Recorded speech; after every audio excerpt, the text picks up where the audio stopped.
Hi everyone, welcome back to Storytime Recaps. In this video, I'm going to recap one of the film from 2011, Panic Button. Without any further, let's get started. In the opening scene of the movie, Jo, a woman, leaves her daughter with her mother for a trip. As soon as Jo departs, unknown guys break into the house, kill Jo's mother, and take Jo's daughter captive. The movie focuses on Jo, Max, Gwen, and Dave, the four winners of the contest of a lifetime, a trip to New York, which is financed entirely by the social network that they all use together.com. The four finalists get to know one another. Dave is a soccer fan and soon-to-be husband, but he has problems with self-control with women. Jo is a mother of one who recently finished therapy. Gwen appears to be a kind woman who works at alltogether.com as a counselor. Last but not least, Max is a tact-turned man who stays off social media. Before the four go out on their journey, they are instructed to give their phones to the driver. Jo offers her daughter one last message before giving her phone. The driver then takes their phones. Afterwards, they eagerly board the private jet and learn that they will be playing a game with a variety of rewards while traveling. Shortly after, the host asks everybody to settle in and get ready for an amazing journey. Before the game starts, Dave disobeys the host's instructions and gets up to pour champagne for everyone. The host makes the four sign a contract that they clearly didn't understand, before telling them that the person who disobeyed the rules would suffer the penalties. Each player takes a 3-question quiz to start the first round. When Dave goes first, the host asks him how many goals he scored so far this season, whether he has any tattoos or body piercings, and lastly, who the woman is that he's seeing on screen. Dave claims he doesn't know the woman on the screen and that he merely has a tattoo. He also claims to have scored 9 goals.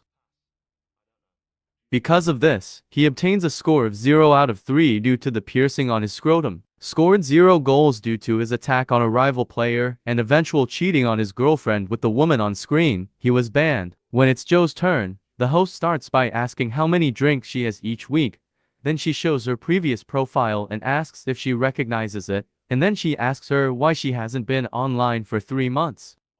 Jo gets 2 out of 3 points because she actually drinks a lot more than she claims to, lying about how many glasses she drinks each week, and claiming that the picture on the screen shows her during her drinking period when in reality, she was offline for 3 months receiving treatment for her drinking problem. When Max's time comes, the host asks him what level he is at after learning that he plays classical violin, and after that he asks him which website on alltogether.com he visits most frequently. Finally, he asks him what his first internet purchase was. Max claims to be a 5th-year student studying classical violin. He says he frequently looks at his mother's profile online and can't recall what he originally purchased. Max scored 0 out of 3 points for lying about his proficiency with the classical violin after failing the exam 7 times. He also frequently visited the profile of a certain woman, and the first thing he purchased online was a genital wart solution. When Gwen comes in last, the first question is about what celebrity she is comparable to. She is then asked whether she can identify the boy in the photo, and if she knows someone who goes by the name Guardian Angel. Gwen answers the first question without answering it, claiming that she doesn't recognize the boy in the picture and that her username on a forum where she offers life advice is Guardian Angel. After Gwen receives 1 point out of 3, the host discloses that she is being compared to Katie Brooks due to her anorexia at the age of 15. Neil Harris is the boy on the screen, and she has dedicated her entire page to bullying him. Gwen gives the right answer to the final question, but the host calls her a hypocrite because she ought to follow her own counsel before lending a helping hand to others. Afterwards, when the second round of Kiss and Tell begins, the host plays a video of some thugs torturing and killing a man. In response, Jo states that she has never seen it. Data that the host retrieves shows that she emailed the video to 5 of her friends, urging them to view it, after watching it once at night and again the following morning. Eventually, an embarrassed Jo stands up and declares that she is done playing. Don't want to carry on then do. Next up is Gwen, who is shown by the host a quiz that determines your ideal type of partner. The quiz described Gwen as a kinky woman. It is incorrect, according to the host, as she misled the answers to half of the questions. The host then asks her how many bodies she has. She says it's none of his business, but the host reveals that she made the quiz answers public. The host goes on to say that while Gwen enjoys being viewed as kinky, she has never actually had a sexual relationship. Next up comes Dave, who discloses that he has been to Japanese websites featuring sexual videos, some of that involve minors. Dave feels pressured to justify himself by saying that he is not a pervert and that everyone views things they shouldn't after the guest confesses that he has seen the video multiple times, embarrassing him. David gets up and tries to shout out to the pilot. When David persists in refusing to sit down despite the host's repeated instructions to do so, the host decides to punish him for disobeying the rules. The host goes through all of Dave's pals on the screen before pausing on a man by the name of Rory. When the scene changes to a residence, a shooter is moving toward the door. He enters Rory's bedroom and shoots him in the head. Max tries to break the rules by sending an email asking for help. By breaking the rules, the host needs to punish him. The second round finishes when the host selects Max's friend Alan, and the image changes to him. Alan is then viciously beaten with a bat and forced down the stairway railing. Then Joe sees lights outside, and she feels that they shouldn't be so close to the mainland. Max punches and grabs a screen from the wall, tying it to the electrical cables. The screen then shows that they are headed to Oslo, Norway, not New York. When the third do or die round begins, the host will give them an assignment to do so. If they fail, one of their loved ones will be killed. Joe is instructed to go to the bathroom and put on headphones by the host. We don't yet know Joe's mission, but if she doesn't do it or tells anyone that her kid will be killed, Joe goes back to the others, and Max questions her, but she won't respond. What'd he say? Dave goes into the restroom and grabs his headphones. Sarah, his girlfriend, is going to be killed if he doesn't finish this mission. Next, Gwen hears her sister sobbing as a man soaks her in gasoline. When Max arrives last, he finds his brother Mike strapped to a table. When Max returns to the other, the host informs them that they all have 45 minutes to do their tasks, failing which their loved one would pass away and the jet will crash into the building altogether. Max grabs an axe in a hurry and claims the host gave him the order to kill one of them. Max's brother's arm is severed by the man on TV, and the host punishes Max for telling the others about his assignment.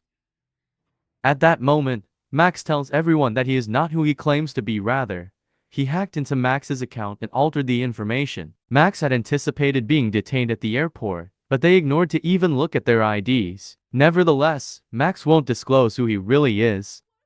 Dave gets angry with Max and he punches him in the face. After that, Dave tells Max to take everything out of his pockets, and that's where he finds his passport. After that, Dave goes into the bathroom and puts on the headphones. Dave says he finished his duty, which was to obtain Max's passport, but the host argues that since everyone revealed information about their assignments, they should all face consequences. The host declines Dave's pleas to let his love go, telling him instead to kill one of the other passengers in 3 minutes to save her. Dave emerges from the restroom and uses the axe to strike Max. After Max kicks the axe away, the two start fighting, and Max picks up the axe and hits Dave, killing him. He wasn't gonna stop. Next, Gwen enters the bathroom, and the host instructs her to put on headphones. It turns out that Gwen's task was to kill Dave, but he has already passed away, so she is given another task seducing Max. Eventually, Gwen suggests that Max use the restroom to tend to his arm wounds. After that, Gwen tries to kiss him and urges him to make love, saying her sister would die if they didn't. Max remembers that the bathroom is where the luggage is kept when he stumbles into it and finds it empty. He then goes to get an axe and smash the wall to get his laptop and call for help. The host tells Gwen that she has failed her mission and that she needs to stop Max or else her sister will die. Joe fractures Gwen's neck when she tries to strike Max with the axe. The host then reveals that Gwen has failed her mission and sets her sister on fire. When Max breaks through the door, the entire plane smells bad.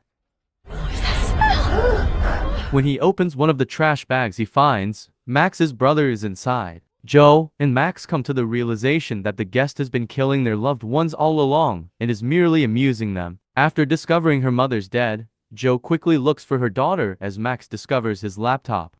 When the cockpit door suddenly opens, the pilot threatens Max with taser and demands that he hand him the laptop, smashing it in the process. After Max assaults him and Joe uses the taser, He claims he's just doing out his duty because the host has threatened to kill his family. Max's vision deteriorates during this process, and he eventually starts to suffocate. It turns out that Joe poisoned Max's drink after the host gave her the order to kill him. The pilot tases Joe and heads back to the cockpit. When Joe awakens, the host plays a video of 15-year-old Lucy Turner taking as many drugs as she can in an attempt to do the unimaginable. The host tells Joe that all four of them watched and commented on the video simultaneously. It seems that the host arranged these activities in order to get revenge, and Lucy was his daughter.